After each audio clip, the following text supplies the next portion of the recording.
መከላከያ ማለት የኮሪያን ሰላም ለማስከበር በመቶዎች መስዋዕትነት የከፈለ እቺ ድንቅ ሀገር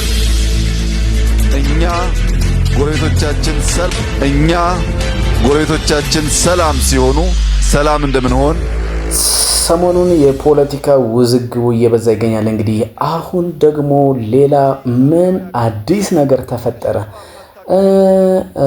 እንቅስቃሴያችሁን በልክ አድርጉት፣ አትፍሩን፣ ብዙ ኃይል ጠንካራ ኃይል አለን፣ ተጠንቀቁ አይነት ነገር መልእክት እየተላለፈ ይገኛል። እስኪ የወታደራዊ ትርኢቶች እየተበራከቱ ይገኛሉ። ህወሓትን የሚኮንኑ መግለጫዎችም በመንግስት ሚዲያዎች ላይ በሰፊው እየተስተዋሉ ይገኛሉ። ይሄ ምንን ያመለክታል? እስኪ በእናንተ በኩል ሀሳብ አስተያየታችሁን ስጡበት። እስኪ ለዛሬ እንግዲህ ከተላለፉ መልእክቶች መካከል እስኪ ዋና ዋናዎቹን ላሰማችሁና እናንተም የራሳችሁን ሀሳብና አስተያየት ተሰጡበታላችሁ። እስኪ ወደ መልእክቶቹ እንሂድ። አብይ መከላከያውን ሰልፍ አሰልፎ ምን አለ የሚለውን ተሰማላችሁ። ጎረቤቶቻችን ሰላም ሲሆኑ ሰላም እንደምንሆን፣ ሲረጋጉ እንደምንረጋጋ፣ ያ መረጋጋትም ለልማት ለብልጽግናችን መሰረት እንደሆነ ስለምናቅ ከማንም ጋር የመጋጨት ፍላጎት፣ ዓላማ፣ ሐሳብ የለንም። ነገር ግን በቅርብም በሩቅም ያሉ በቅጡ ያልተረዱን ዛሬ እንዲገነዘቡ የምፈልገው እኛ ኢትዮጵያውያንን የሰው አንፈልግም። የሚፈልገንና የሚነካንን ግን እንደ ልማዳችን አሳፍረን እንመልሳለን። እኛ ጎረቤቶቻችን ሰላም ሲሆኑ ሰላም እንደምንሆን ሲረጋጉ እንግዲህ እያያችሁት ነው። ወደ ጦርነት ለመግባት የጦርነት ጉሰማው በኃይለኛው እየተጧጧፈ ይገኛል።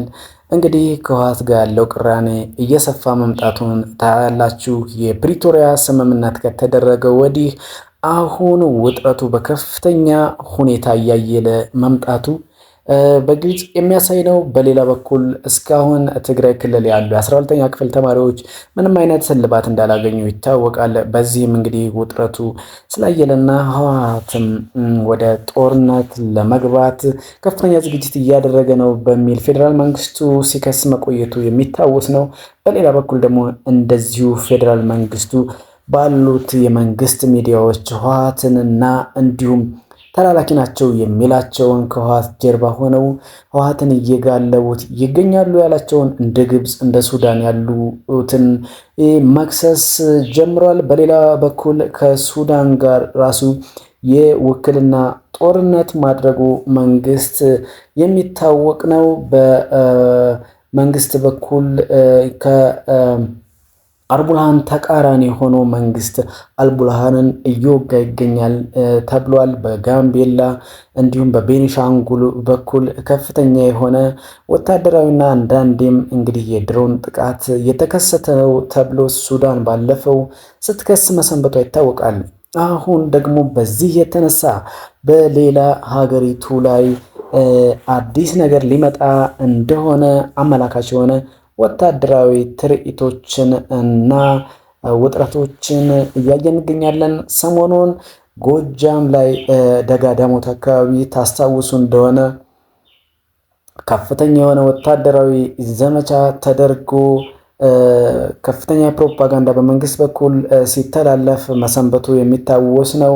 በዚህም እንግዲህ ያን ያክል የሚጠበቀውን ያህል ውጤት እንዳልመጣ እየተነገረ ነው የሚገኘው።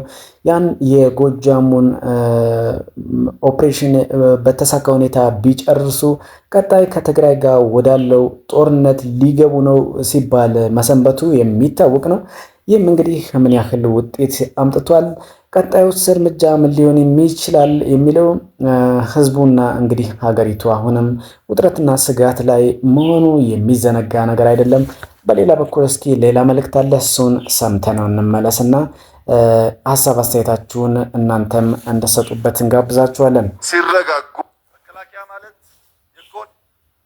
የኮሪያን ሰላም ለማስከበር በመቶዎች መስዋዕትነት የከፈለ መከላከያ ማለት አፓርታይድን ለሚገዳደሩ ኃይሎችና ለመሪው ስልጠና የሰጠ መከላከያ ማለት ታንዛኒያ ነፃ በወጣች ማግስት የአየር ክልሏን የጠበቀ መከላከያ ማለት ለዚምባብዌ ነፃነት ያሰለጠነና ያበረከተ መከላከያ ማለት ለሱዳን፣ ለሳውት ሱዳን፣ ለሶማሊያ፣ ለሩዋንዳ፣ ለብሩንዲ፣ ለላይቤሪያ ለብዙ ሀገራት ሰላም የሰራ መስዋዕትነት የከፈለ እጅግ የተከበረ ተቋም ስለሆነ ይህን ክብሩን ለማስቀጠልና ለልጆቹ ለማሸጋገር እንዲችል ዘመንን መዋጀት ያስፈልጋል።